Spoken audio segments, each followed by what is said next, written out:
ये डैम इतना बड़ा है कि इससे भारत को कई प्रकार के संकट झेलने पड़ेंगे, जैसे कि पानी का संकट, पर्यावरणीय संकट और अन्य कई प्रकार के संकट, जिसका हम पॉइंट दर पॉइंट आगे चर्चा करने वाले हैं। भारत को ये बहुत बड़ी चिंता है कि जब ये डैम बन जाएगा तो ब्रह्मपुत्र की नदी के फ्लो पर चाइना का पूरा कंट्रोल होगा। जब ब्रह्मपुत्र नदी के पानी पर पूरा कंट्रोल चाइना का होगा,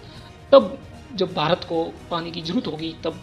इस पानी को चाइना रोक सकता है, जिसका कृषि और पेयजल पर भारत पर बुरा प्रभाव पड़ेगा। और ये भी हो सकता है कि जब भारत को पानी की जरूरत नहीं है, यानी कि भारत में ऑलरेडी बाढ़ आ चुकी है पूर्वोत्तर भारत में, तब चाइना इस डैम से पानी छोड़ सकता है, जिसका भारत को बहुत बड़ा खामियाजा भुगतना पड़ सकता है। अगली समस्या ये है कि ब्रह्मपुत्र नदी अपने साथ सेडिमेंट यानी कि गर्द लेकर आती है, जो खेती और नदी के लिए नेचुरल बैलेंस का काम करती है। लेकिन बांध बनने के कारण ये सेडिमेंट आना कम हो जाएगा और जो मृदा है उसका उपजाऊपन भी खत्म होने लगेगा धीरे धीरे। डैम बनने के बाद भारत को सबसे बड़ा चैलेंज ये फेस करना पड़ सकता है कि भारत की सिक्योरिटी खतरे में आ सकती है, यानी कि जब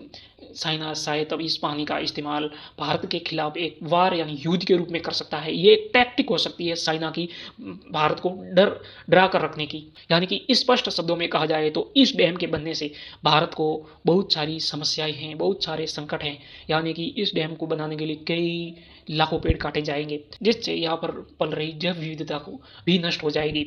जो कि एक सीधा क्लाइमेट चेंज को बढ़ाने में अपना योगदान देगी। जो भारत का